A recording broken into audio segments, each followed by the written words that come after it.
Welcome to my third and final creativity project. For this project, I will be determining whether the rounded arch or the pointed arch is structurally superior. As we know by this point in the course, the rounded arch was created by the Greeks and perhaps perfected by the Romans, who also had an infatuation with it, as shown with this triumphal arch. It wasn't until the Gothic era that they discovered that a pointed arch was in fact superior. It almost literally took them out of the Dark Ages because it took them from a church that looked like this to churches that looked more like this. So the way that I'll go about my creativity project is by making 3D models of different types of arches and then analyzing them both on the computer and in real life. Let's start with the computer. The first thing that we want to look at is the safety factors of the different arches. So what you see here with this model is a yellow arrow pointing down. That is a force that I put on my arch. And on the left-hand side, you can see that I have a safety factor of about 3.3. That means I should be able to take 3 times the amount of force and still survive that load. The surprising thing is that now when I move into a pointed arch, I see that that safety factor has gone down to a 1.06. That's not good. That's almost indicating that the pointed arch should fail first. So just to be thorough, I also made arches that have flat tops. And in this you can see that it brings the safety factor down to 1.3 for the rounded arch and 1.31 for the pointed arch. So this is kind of an equalizer. So this is really interesting. I'm kind of getting mixed results and not seeing a clear superiority of the pointed arch. So let's take another look, try and see something else. The next thing we're going to look at are the stress concentrations and see if maybe that will be telling of where our arch is going to fail.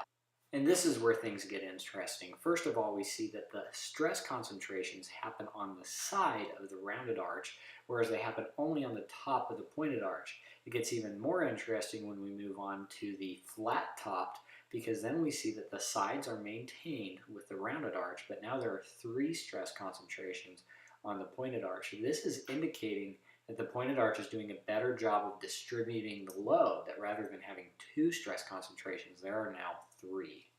So the computerized analysis is honestly inconclusive. So we need to move on. We need to do something else. So I decided to build these arches. What you see here is a deposition 3D printer.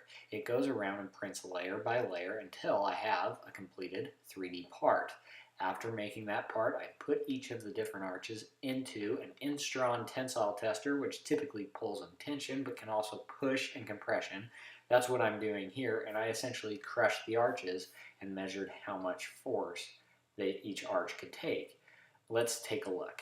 So, as is typical with a rounded arch, as the force mounts, the struts start to push outward. This creates massive tension up in the top of the arch, then failure.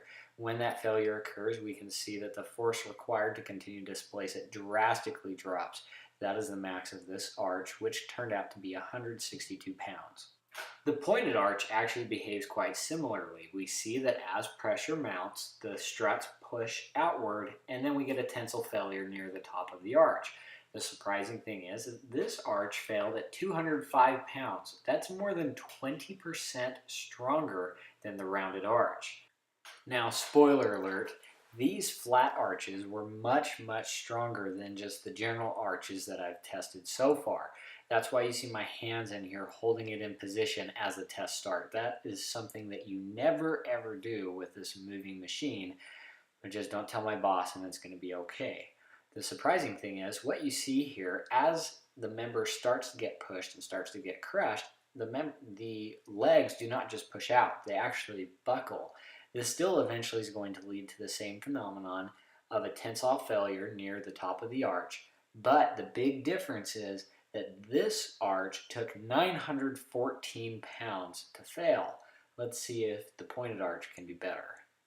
At this point, I want to bring back to your attention the fact that we discovered that there would be 3 points of high stress on this pointed arch. As we continue to compress this member and see how it would fail, you'll notice that the inside edge of the arch starts to get lighter white. This is an effect called crazing. Pockets are appearing in the plastic and creating higher stress concentrations. It's demonstrating by how widespread it is that we are getting 3 stress concentrations, finally leading to a failure at a whopping 981 pounds. which is 7% higher than the rounded arch. Now, there are a couple important discoveries to make from this experiment. First of all, the pointed arch performed better under both configurations. It has proven its superiority.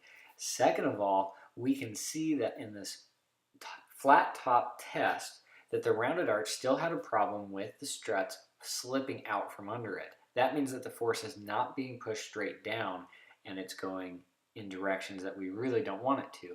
The pointed arch simply buckled. This demonstrates that the force was going straight down and shows that as our arches get taller, the pointed arch would look like a better and better option.